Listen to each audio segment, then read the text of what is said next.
अगर कोई ऐसी कंपनी अपना आईपीओ लेकर आती है जिसकी parent company already stock market में लिस्टेड है, तो आप अक्सर देखेंगे कि उस आईपीओ में एक शेयर होल्डर्स कैटेगरी भी रखी जाती है, यानी क्यूआईबीज, एचएनआई और रिटेल के साथ साथ उसमें शेयर होल्डर्स कोटा भी होता है। जैसे अभी थोड़े दिनों पहले टाटा टेक्नोलॉजी का आईपीओ आया था, तो उसमें भी शेयर होल्डर्स के लिए 10% का रिजर्वेशन था। तो ये शेयर होल्डर्स कोटा क्या है, इसके क्या बेनिफिट्स हैं, कौन इसमें अप्लाई कर सकता है और कैसे इसमें अप्लाई किया जाता है, आज के इस वीडियो में हम इन्हीं सब टॉपिक्स पर या कहीं आईपीओ में शेयर होल्डर्स कैटेगरी के बारे में डिटेल में बात करने वाले हैं। तो पूरी जानकारी के लिए आप इस वीडियो के अंत तक बने रहें। देखिए, आईपीओ लाने वाली कंपनी अगर किसी बड़े बिजनेस ग्रुप का पार्ट है या उसकी कोई parent company already stock market में है, तो उस पेरेंट कंपनी के जो शेयर होल्डर्स हैं, यानी कि जो ग्रुप के साथ पहले से जुड़े हुए हैं, उनके लिए आईपीओ में एक फिक्स रिजर्वेशन रखा जाता है, जो जनरली टोटल इश्यू साइज का 10% होता है। हालांकि नंबर कम ज्यादा भी हो सकता है। तो शेयर्स के इस रिजर्वेशन को ही आईपीओ में शेयर होल्डर्स कोटा कहा जाता है।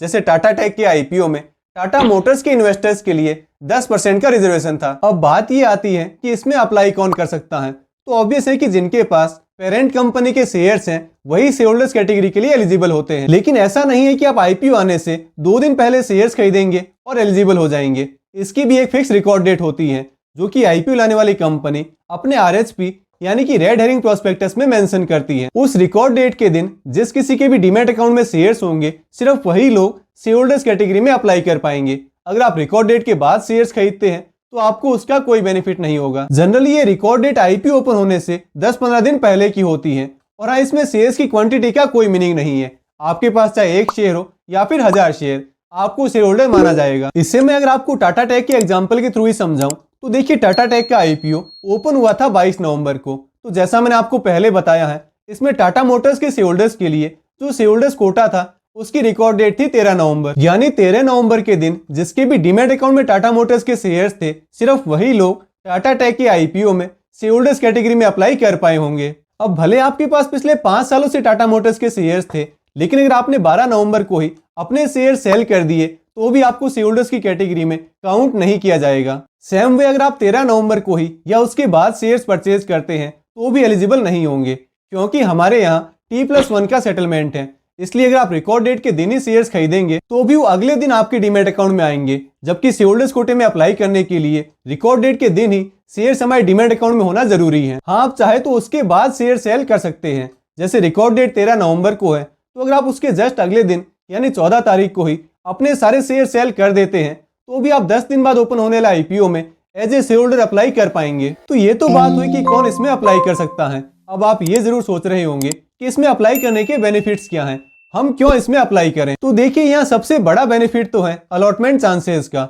आपको पता ही है कि आजकल आईपीओ कितने ज्यादा ओवर सब्सक्राइब होने लगे हैं, जिसकी वजह से किसी अच्छे आईपीओ में अलॉटमेंट मिलना बहुत टफ हो गया है। तो अगर हम शेयर होल्डर्स कैटेगरी में अप्लाई करते हैं, तो क्योंकि वहां उतनी ज्यादा भीड़ भाड़ नहीं होती है, तो उसमें अलॉटमेंट मिलना रिटेल या एचएनआई के मुकाबले थोड़ा आसान होता है। और इसमें एक बड़ा बेनिफिट ये है कि हम एक ही पैन नंबर से 2 एप्लीकेशन लगा सकते हैं, यानी शेयर होल्डर्स कैटेगरी के साथ साथ रिटेल या एचएनआई में से किसी एक और कैटेगरी में भी अप्लाई कर सकते हैं। नॉर्मली अगर हम एक ही पैन नंबर से एक से ज्यादा एप्लीकेशन लगाएं, तो वो रिजेक्ट हो जाती है। लेकिन शेयर होल्डर्स कोटे में अप्लाई करने पर हम साथ में एक और एप्लीकेशन भी लगा सकते हैं, और वो दोनों ही एप्लीकेशन वैलिड मानी जाएगी। इस वजह से भी हमारे अलॉटमेंट के चांसेस इंक्रीज हो जाते हैं। इसके अलावा कुछ कंपनीज शेयर होल्डर्स के लिए स्पेशल डिस्काउंट भी रखती हैं, और ये डिस्काउंट इश्यू प्राइस पर होता है। तो शेयर होल्डर्स कैटेगरी में अप्लाई करने का एक बेनिफिट ये भी है कि हमें थोड़े कम प्राइस पर शेयर्स मिल जाते हैं।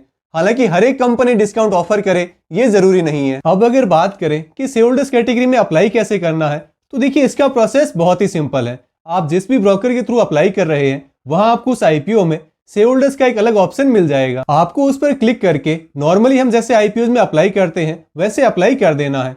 कुछ भी एक्स्ट्रा इन्फॉर्मेशन फिल नहीं करनी है। हम शेयर होल्डर्स कोटे में एलिजिबल है या नहीं, ये अलॉटमेंट के टाइम पर चेक कर लिया जाएगा। इसके लिए हमें अपने एंड से कुछ भी नहीं करना होता है। जैसे मैं अपस्टॉक्स यूज करता हूं, तो वहां तो ऐसे शेयर होल्डर्स का अलग ही ऑप्शन होता है, जहां से हम आईपीओ में शेयर होल्डर्स कैटेगरी में अप्लाई कर सकते हैं। वहीं जेरोधा में आपको कंपनी के नाम पर क्लिक करने पर ऐसे इंडिविजुअल इन्वेस्टर और एग्जिस्टिंग शेयर होल्डर का ऑप्शन मिल जाता है। आपको इनमें से एग्जिस्टिंग शेयर होल्डर का ऑप्शन चूज कर लेना है। तो अगर आपको भी स्पेशली आईपीओज के लिए नया डीमैट अकाउंट ओपन करना है, तो आप अभी अपस्टॉक्स के साथ बिल्कुल फ्री में अकाउंट ओपन कर सकते हैं। इसका लिंक आपको नीचे डिस्क्रिप्शन बॉक्स में मिल जाएगा। तो दोस्तों, अगर आपको इस वीडियो से कुछ नया सीखने को मिला है, तो इस वीडियो को लाइक कर दें। वे आगे भी ऐसी और वीडियोस देखते रहने के लिए इस चैनल को सब्सक्राइब जरूर कर दें। और हाँ, आईपीओ के केस में ग्रे मार्केट और ग्रे मार्केट प्रीमियम के कॉन्सेप्ट के बारे में जानने के लिए आप मेरा ये वाला वीडियो देख सकते हैं। हमारी फिर मुलाकात होगी अगले वीडियो में, तब तक के लिए गुड बाय।